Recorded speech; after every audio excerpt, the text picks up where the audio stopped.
शासनाच्या समग्र शिक्षा अभियानाअंतर्गत शाळांना मिळणाऱ्या विविध अनुदानाचा विनियोग आणि उपलब्ध भौतिक सुविधांचा आढावा घेण्यासाठी राबवण्यात येत असलेल्या सामाजिक अंकक्षणाचा पार्श्वभूमीवर आंबेगाव तालुक्यातील शिंगवे येथील जिल्हा परिषद प्राथमिक शाळेची 2 दिवसीय तपासणी नुकतीच पूर्ण झाली आहे.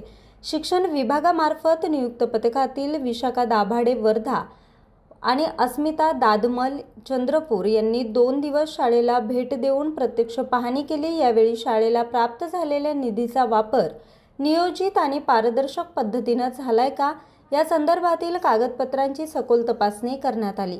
तपासणी दरम्यान वर्गखोल्यांची तसेच भौतिक सुविधांची पाहणी करण्यात आली.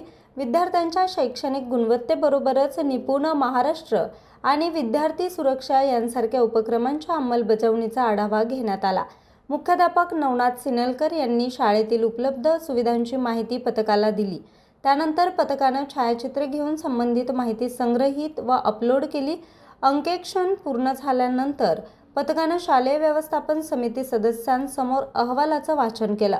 यावेळी शालेय व्यवस्थापन समितीचे अध्यक्ष समीर गोरडे, उपाध्यक्ष रेखा पावळे, मुख्याध्यापक नवनाथ सिनलकर, जालिंदर पोंदे, श्रीकृष्ण डुकरे, विलास भोर, अशोक लोखंडे, सुभाष इंदोरे, वैजयंती लोखंडे, संगीता इंदोरे, शिक्षकेतर कर्मचारी उपस्थित होते.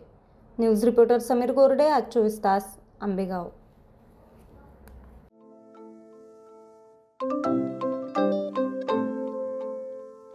नवनवीन आणि ताज्या घडामोडींसाठी आज 24 तास सबस्क्राईब करा. त्याचबरोबर बेल आयकॉनवर क्लिक करा आणि मिळवा आमच्या बातम्यांच्या नोटिफिकेशन्स. तसेच आज 24 तासची प्रत्येक बातमी आपल्याला कशी वाटली हे कळवा. लाईक करून, कमेंट करून आणि आमच्या बातम्या शेअर सुद्धा करा.